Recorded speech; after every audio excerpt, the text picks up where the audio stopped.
പശ്ചിമ ബംഗാളിൽ പലതും സംഭവിക്കുകയാണ്. നാട് വിട്ട് അന്യസംസ്ഥാന തൊഴിലാളികളായി ഇതുവരെ ജീവിച്ചവരൊക്കെ ഇതാ BJP സർക്കാരിൻ്റെ തണലിൽ തിരിച്ചു വന്നുകൊണ്ടിരിക്കുന്നു. ബംഗാളിൽ വ്യവസായങ്ങൾ വീണ്ടും പച്ചപിടിക്കുന്നു. പർഗാനസ് ജില്ലയിലടക്കം വൻ ക്രൂഡ് ഓയിൽ ശേഖരം കണ്ടെത്തിയത് കുഴിച്ചെടുക്കാൻ കേന്ദ്രവുമായി സുവേന്ദു അധികാരി സർക്കാർ കൈകോർത്തിരിക്കുന്നു. സംസ്ഥാനത്തെ സ്ത്രീകളും പെൺകുട്ടികളുമൊക്കെ രാത്രി സുരക്ഷിതരായി സ്വതന്ത്രരായി നിരത്തിലൂടെ ഇറങ്ങി നടക്കുന്നു. അക്രമങ്ങൾക്ക് പോലീസ് അറുതി വരുത്തി തൃണമൂൽ ഗുണ്ടകളെ ഒതുക്കിയിരിക്കുന്നു. ക്രമസമാധാന നില 15 വർഷത്തിന് ശേഷം വീണ്ടും സമാധാനത്തിലേക്ക് തിരികെ പോയിരിക്കുന്നു. പോലീസിനാകെ ആശ്വാസം നൽകുന്ന ഒരു പശ്ചിമ ബംഗാൾ അന്തരീക്ഷം. ബംഗാൾ ജനതയാകട്ടെ 1947 ശേഷം വീണ്ടും ഒരു സ്വതന്ത്ര ലബ്ധിയുടെ ശുദ്ധവായു ശ്വസിച്ചുകൊണ്ടേയിരിക്കുന്നു. അപ്പോഴാണ് അഭിഷേക് ബാനർജി എന്ന മമതയുടെ അനന്തരവൻ വീണ്ടും തലപൊക്കുന്നത്. നിരത്തിൽ കയ്യിൽ കിട്ടിയതോടെ ജനം എടുത്തങ്ങ് പെരുമാറി. സംഭവം സൗത്ത് 24 പർഗാനസിലെ സോനാപൂരിൽ വച്ചായിരുന്നു. അഭിഷേക് ബാനർജിക്ക് നേരെ ഇത്രകാലം സഹികെട്ടിരുന്ന ജനം ചീമുട്ടയെറിഞ്ഞു, ഷർട്ട് വലിച്ചു കീറി. കൊല്ലപ്പെട്ട തൃണമൂൽ പ്രവർത്തകന്റെ വീട് സന്ദർശിക്കാൻ പോകുന്നു എന്ന പേരിൽ അവിടെ വന്ന് ഷോ കാണിക്കാൻ ശ്രമിച്ചപ്പോഴാണ് അഭിഷേകിന് നേരെ ആക്രമണമുണ്ടായത്. മുൻ മുഖ്യമന്ത്രി മമതാ ബാനർജിയുടെ അനന്തരവൻ എന്ന ബഹുമതി കൊണ്ടു കിടക്കുന്ന അഭിഷേകിനെതിരെ തടിച്ചുകൂടി ജനക്കൂട്ടം ചോർ ചോർ കള്ളൻ കള്ളൻ എന്ന മുദ്രാവാക്യം വിളിച്ചു തന്നെയാണ് ആക്രമിച്ചത്.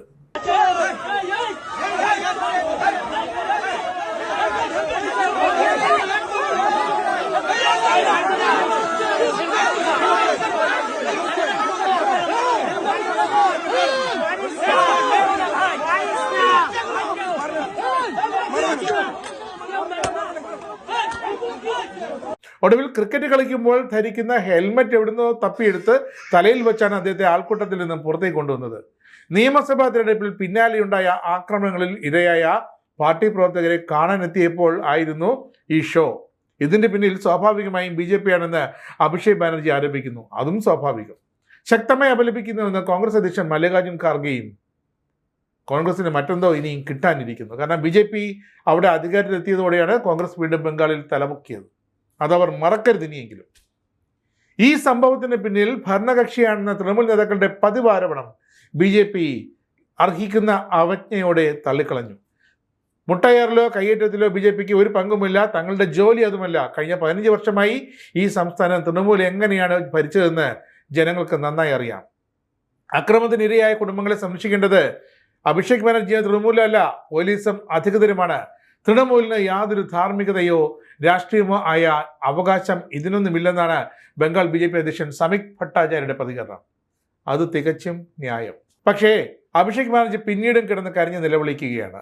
അവർ എന്നോട് എന്താണ് ചെയ്തെന്ന് നോക്കൂ, ഇത് മുൻകൂട്ടി ആസൂത്രണം ചെയ്തതാണ്. ഈ പ്രദേശത്ത് പോലീസുകാരെ ഇല്ല, എന്നെ കൊല്ലാനാണ് അവർ ശ്രമിക്കുന്നത്. പോലീസ് കൂടുതൽ സേന അയച്ച് എന്നെ സംരക്ഷിക്കണം, ദയവ് ചെയ്ത് എനിക്ക് സുരക്ഷ തിരിച്ചു തരണം. വോട്ടെണ്ണൽ ദിവസം എന്തുകൊണ്ടാണ് സുരക്ഷ പിൻവലിച്ചത്? ഇതിന് ആഭ്യന്തരമന്ത്രി മറുപടി പറയണം. ഇതൊക്കെയാണ് രാജ്യത്തെ രണ്ടാമത്തെ വലിയ പ്രതിപക്ഷ പാർട്ടിയുടെ പ്രധാന നേതാവെന്ന് അഹങ്കരിക്കുന്ന അഭിഷേക് ബാനർജിക്ക് ജനങ്ങൾ നൽകിയ ആദ്യത്തെ സ്വീകരണം. ഇതിവിടം കൊണ്ട് അവസാനിക്കുന്നില്ല എന്ന് ജനക്കൂട്ടം തന്നെ പറയുന്നുണ്ട്. ഓരോ പ്രദേശത്തും ബംഗാളിലെ ജനത്തിന് ഓരോ സ്വഭാവമാണ്. പക്ഷേ അവരെല്ലാം ഒരു തരത്തിൽ അല്ലെങ്കിൽ മറ്റൊരു തരത്തിൽ തൃണമൂലിൻ്റെ ഒരേ തരത്തിലുള്ള ദുഷ്ചെയ്തികൾ കൊണ്ട് കഷ്ടപ്പെട്ടവരാണ്. നാട് വിട്ട് പോകേണ്ടി വന്നവരടക്കം ഇതാ തിരികെ വന്നിട്ടുണ്ട്. മമതയും അനന്തരന്മാരും പിണിയാളുകളും കുറേ കാലത്തേക്കെങ്കിലും ഒറ്റയ്ക്കൊന്നും പുറത്തേക്ക് ഇറങ്ങാതെ ശ്രദ്ധിക്കണം. കാരണം ജനത്തിൻ്റെ മുന്നിൽ ചെന്നപ്പെട്ടാൽ, നാട് വിട്ടു പോയവരൊക്കെ തിരിച്ചു വന്നിട്ടുണ്ട്, അവിടെ മുന്നിൽ ചെന്നപ്പെട്ടാൽ അവരെങ്ങനെയാകും ഇനി പ്രതികരിക്കുകയെന്ന് പോലീസിനും അറിയില്ല, BJPക്കും അറിയില്ല, ആ ജനത്തിന് പോലും അറിയില്ല.